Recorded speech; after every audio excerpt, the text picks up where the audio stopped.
नमस्कार दोस्तों, हमारे YouTube चैनल बुक्स प्ले में आपका स्वागत है। आज हम बात कर रहे हैं मॉर्गन हाउसल द्वारा लिखी बेस्ट सेलर किताब द साइकोलॉजी ऑफ मनी की।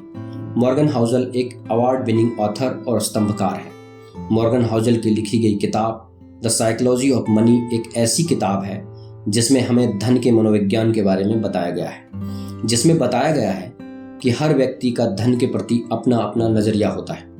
लोग अपनी समझ के हिसाब से ही धन के साथ व्यवहार करते हैं। यही कारण है कि कुछ लोग पैसों को जल्दी गवा देते हैं और कुछ लोग थोड़े से ही पैसों से जल्दी ही अमीर बन जाते हैं। अगर आपको कामयाब होना है और धन के बारे में सीखना है तो द साइकोलॉजी ऑफ मनी जरूर पढ़िए। दोस्तों, ये वीडियो का तीसरा पार्ट है। इस वीडियो के बाकी सभी पार्ट्स का लिंक नीचे डिस्क्रिप्शन में दे दिया हूँ। इस वीडियो को देखने के बाद आप बाकी पार्ट्स को जरूर देखें। तो चलिए शुरू करते हैं। चैप्टर 5, अमीर होने और अमीर बने रहने में बहुत फर्क है। Difference between getting rich and staying rich. Author Morgan Housel कहते हैं कि अमीर बनना एक बार के लिए फिर भी आसान है, लेकिन अमीर बने रहना इतना आसान नहीं है। शायद यही कारण है कि ज़्यादातर बिजनेस स्टार्ट होने के कुछ साल बाद ही फेल हो जाते हैं। बहुत से लोग ऐसे होते हैं जो किसी कारण धनवान तो बन जाते हैं, लेकिन ज़्यादा दिनों तक वे इसे मेंटेन नहीं रख पाते हैं। अक्सर हम किसी खिलाड़ी, फिल्मी सितारे या फिर किसी खेल प्रतियोगिता में करोड़ों रुपये जीतने वाले लोगों को देखते हैं जो अमीर तो बन जाते हैं, लेकिन कुछ ही समय बाद वे फिर से पहले जैसे हो जाते हैं। दोस्तों, ऐसा क्यों होता है? ऐसा इसलिए होता है क्योंकि उन्हें पता नहीं होता कि धन का प्रबंधन कैसे किया जाता है, उसे कहाँ और कैसे इन्वेस्ट किया जाना चाहिए। वे तो बस आए हुए पैसों को लगातार खर्च करते रहते हैं और एक दिन ऐसा आता है जब उनके पास मौजूद सारा पैसा समाप्त हो जाता है। इसीलिए अपने career, business, stock market, investment के क्षेत्र में सक्सेस पाने के लिए सबसे ज़्यादा जरूरी यह है कि हम लंबे समय तक सरवाइव कर सकें। इसे समझने के लिए वॉरेन बफेट का उदाहरण लिया जा सकता है। यह फाइनेंशियल स्किल भी वॉरेन बफेट के एग्जाम्पल से समझी जा सकती है। वॉरेन बफेट के साथ साथ उनके जैसे और भी बहुत सारे इन्वेस्टर रहे होंगे, फिर भी वॉरेन बफेट जैसी नेटवर्थ और किसी की क्यों नहीं हुई? ऐसा इसीलिए क्योंकि उन्होंने एक लंबे समय तक सरवाइव किया, अपनी वेल्थ को धीरे धीरे करके बढ़ाया, इसे कम नहीं होने दिया। उन्होंने अपने 75 साल के इन्वेस्टिंग पीरियड में करीब 14 आर्थिक मंदी देखे, लेकिन वह निराश नहीं हुए, अपने आप को टूटने नहीं दिया।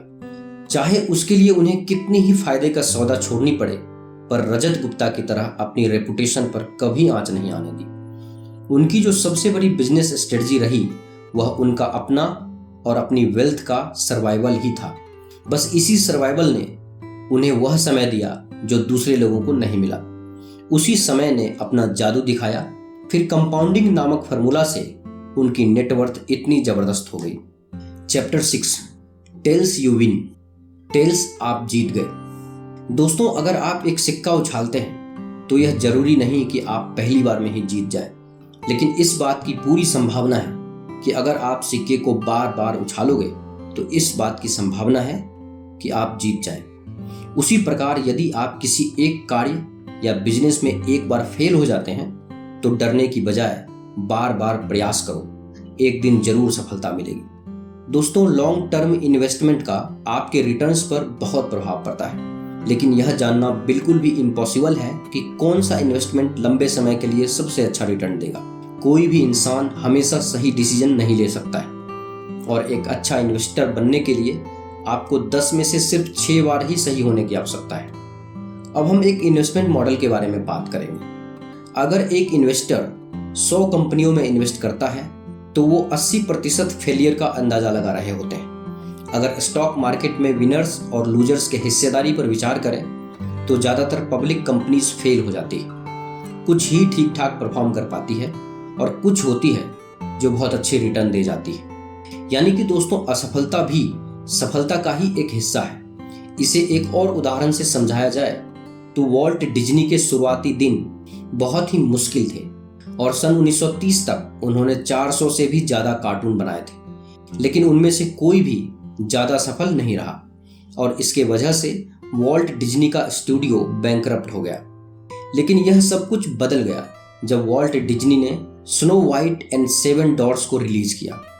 स्नो वाइट एंड 7 डॉर्स की वजह से वॉल्ट डिज्नी ने सिर्फ 6 महीने में $8 मिलियन से भी ज़्यादा कमाई की, जो कि कंपनी के अब तक की कुल संपत्ति से ज़्यादा थी। जब आप इस बात को मान लेते हैं और एक्सेप्ट कर लेते हैं कि अमीर बनने के लिए हमें हमेशा सही होना ज़रूरी नहीं होता, तब आप लाइफ में बहुत बार फेल होने के बाद भी जीत जाते हैं।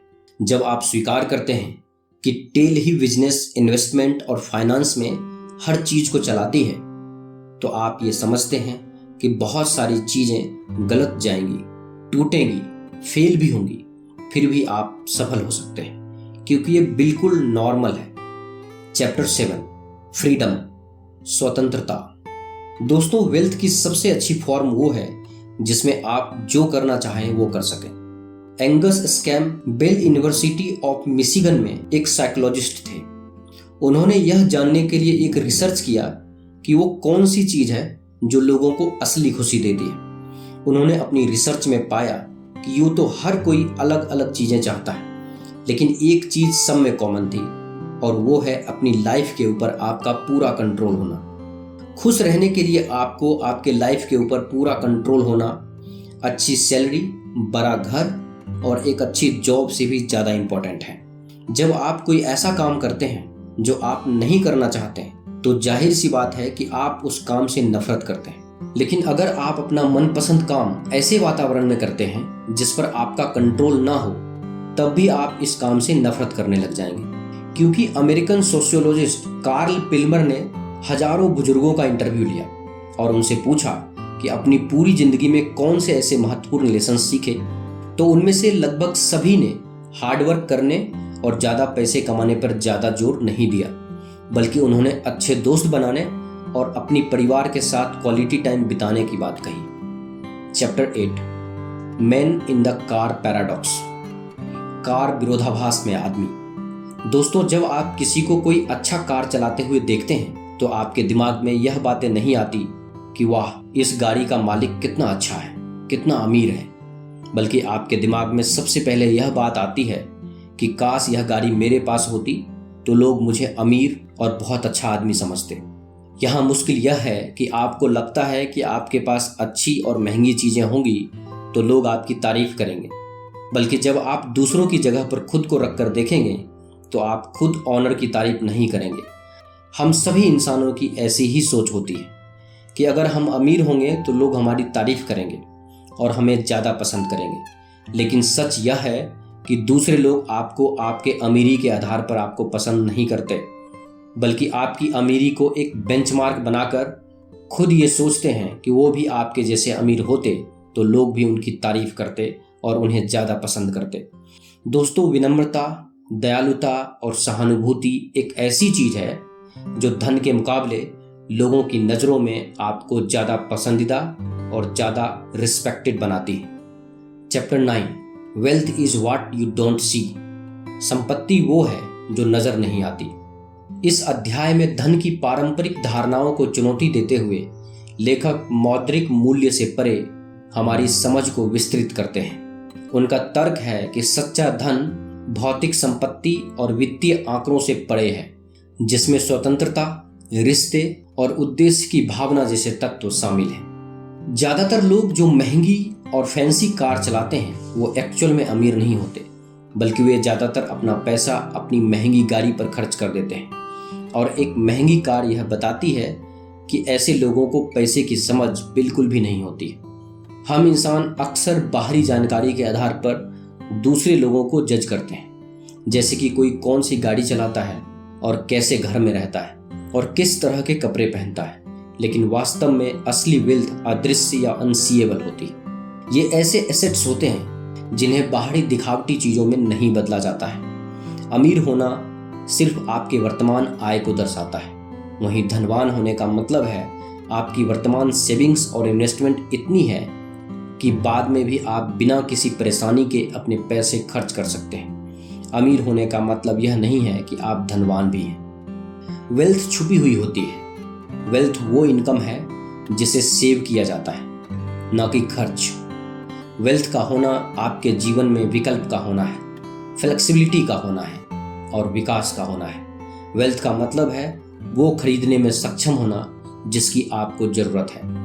अमीर दिखने की इच्छा के पीछे का सबसे बड़ा कारण यह भी है कि ऐसे अमीर लोगों को ढूंढना काफी आसान है और वे आसानी से दिख भी जाते हैं। वहीं पर एक धनवान रोल मॉडल ढूंढना काफी मुश्किल है, क्योंकि वेल्थ हमेशा छिपी रहती है, दिखती नहीं है। चैप्टर 10, सेव मनी, पैसे बचाएं। दोस्तों, आपके खर्च करने के बाद बचे पैसों को जमा करना ही वेल्थ कहलाता है।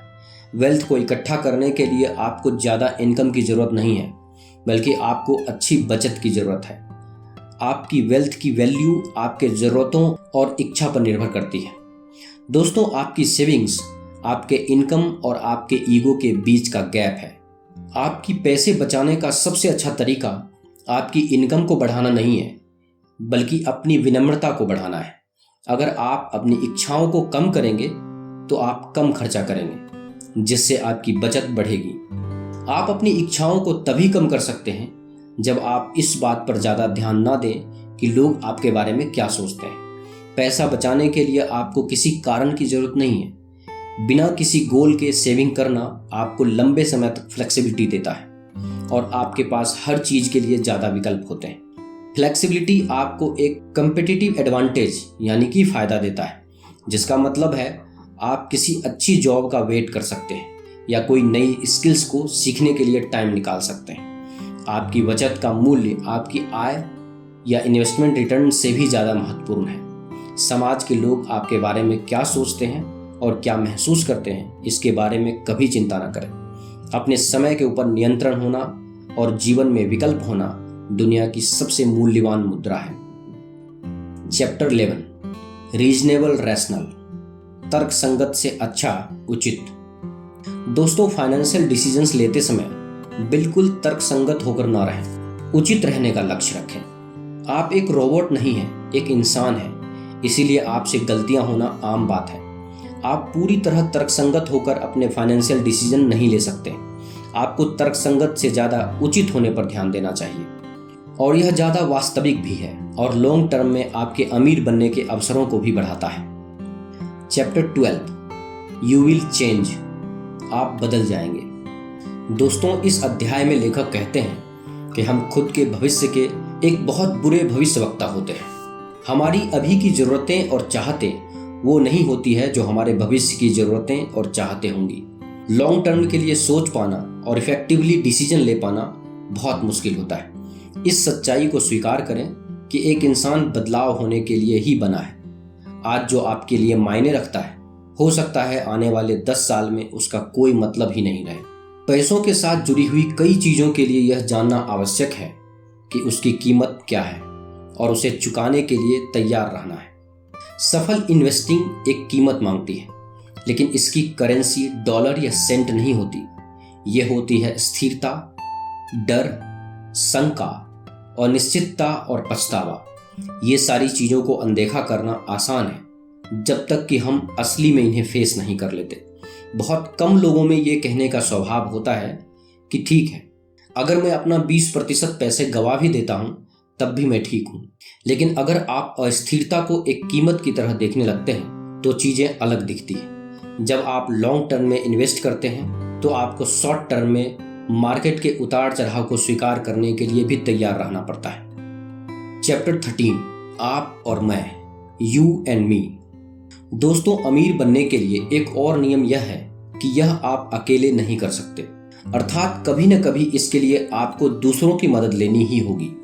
इसलिए हमेशा दूसरों के साथ अच्छे से पेश आएं, उनके साथ अपना स्वभाव विनम्र रखें। जीवन में जितना आप स्वयं को महत्व देते हो उतना ही दूसरों को भी देना चाहिए।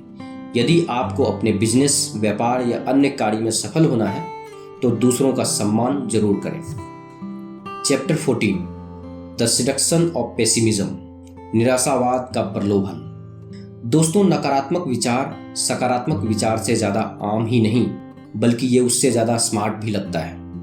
ये आपको बुद्धिमत्ता के तौर पर बंदी बना लेती है और हम इस पर सकारात्मकता से ज़्यादा ध्यान देते हैं। अगर आप किसी को ये बताएंगे कि सब कुछ ठीक हो जाएगा या ये सब नॉर्मल है, तो वो या तो आप पर ध्यान नहीं देंगे या आपको उलझन भरी निगाहों से देखेंगे। किसी को ये बताएं कि उन पर खतरा है तो आपको उनकी पूरी अटेंशन मिलेगी। 2000 में जब तेल के मूल्य बढ़े, कुछ खास तरह से तेल निकालना इकोनॉमिकली संभव हो सका। कहते हैं ना, आवश्यकता ही आविष्कार की जननी है और मानवता अनंत रूप से इनोवेटिव है। लोग बाधाओं और समस्याओं को नए समाधान के साथ पार कर लेते हैं। खतरों के साथ समान परिमाण के समाधान भी आते हैं, लेकिन शायद ही कभी रातों रात चमत्कार होता है। ग्रोथ बनती है कंपाउंडिंग से, जो कि हमेशा समय लेती है। विनाश होते हैं फेलियर के सिंगल पॉइंट से, जो कि कुछ सेकंड में ही हो जाते हैं, और आत्मविश्वास भी एक झटके में समाप्त हो जाता है। निष्कर्ष, conclusion. The psychology of money को हर उस इंसान को पढ़नी चाहिए जो निवेश करना चाहता है या कर रहा है। किताब पर्सनल फाइनेंस से लेकर इन्वेस्टिंग तक और फाइनेंशियल डिसीजन तक के बारे में बहुत डिटेल में बताती है। हम में से कई लोग पैसों को खुशियों से मापते हैं, मगर किताब इस मानसिकता को सिरे से गलत साबित करती है। साथ में पैसे को लेकर कैसा व्यवहार रखना चाहिए ये भी बताती है। अमीर बनने के अनेक रास्ते हैं, लेकिन कंटिन्यू अमीर बने रहने का एक ही तरीका है, पैसों की इज्जत करना और उन्हें सही जगह पर इस्तेमाल करना। आपके पास जो भी है उसी में खुश रहना सीखें और हम्बल बने रहना सीखें। तो दोस्तों, मुझे उम्मीद है कि आपको the psychology of money book summary पसंद आया होगा। इस वीडियो को लाइक और अपने दोस्तों के साथ शेयर करें, और ऐसे ही लाइफ चेंजिंग बुक समरीज और नॉलेज से भरे वीडियोस देखने के लिए हमारे YouTube चैनल बुक्स प्ले को सब्सक्राइब करें। धन्यवाद।